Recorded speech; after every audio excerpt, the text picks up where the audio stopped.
I've never told this story out loud. Writing it feels safer.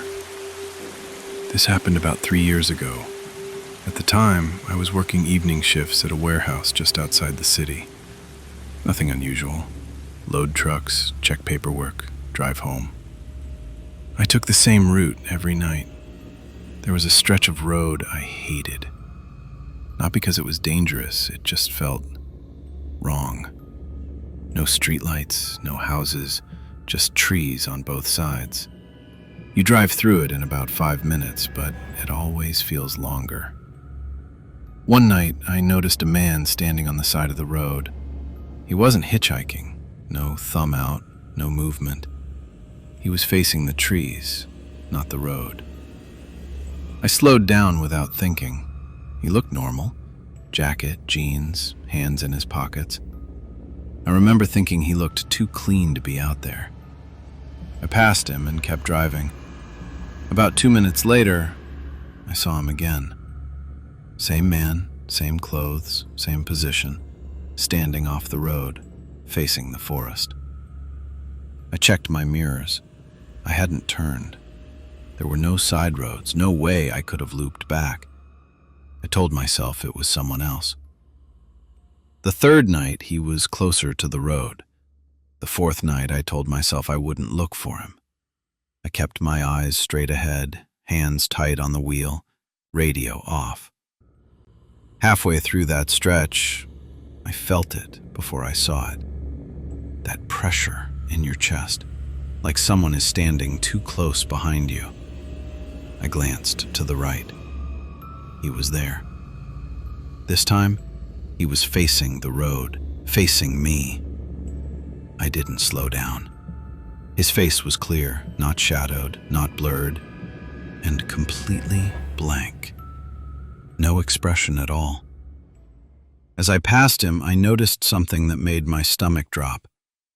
He was standing exactly where my car would have been if I had stopped the first night.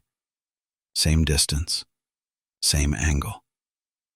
That night, I dreamed of the road, not driving it, standing on it, looking into the trees, knowing something was behind me, and refusing to turn around.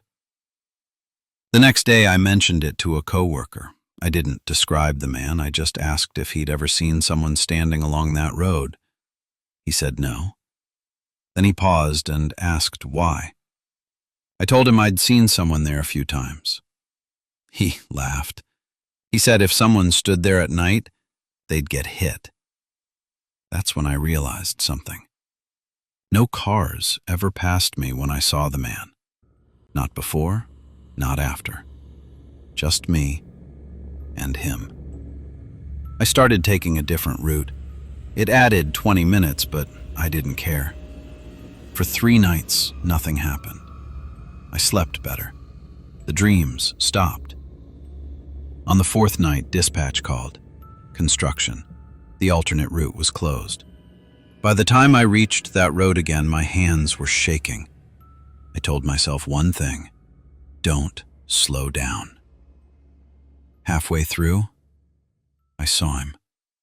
Opposite side of the road this time, closer than ever. Close enough to see his shoes.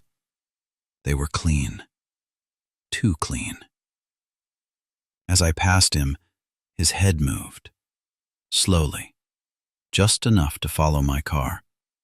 That was the first time he acknowledged me. The next night, I stopped. I don't know why.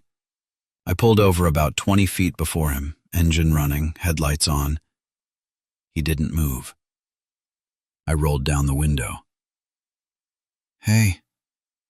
My voice sounded wrong. The silence felt heavy. Then he spoke. "You're late." I didn't answer. Every instinct told me not to. "You're late," he said again.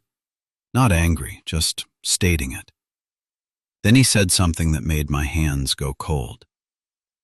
"You stopped before." I had never told anyone about that. "I stood where you would have been," he said. "That's how it works." I asked him what he meant. He turned toward me. His face looked unfinished. Not inhuman, just incomplete. "You notice the place," he said, "and eventually, the place notices you back." The forest behind him moved. Not wind, not animals. It shifted. I hit the gas. I didn't look back. I quit my job. I sold my truck. I moved. I don't drive long roads at night anymore. And I never stop when the world goes quiet. Because sometimes, when I'm half asleep, I feel that same pressure in my chest, like I'm standing somewhere I shouldn't be, like something is waiting for me to take my place.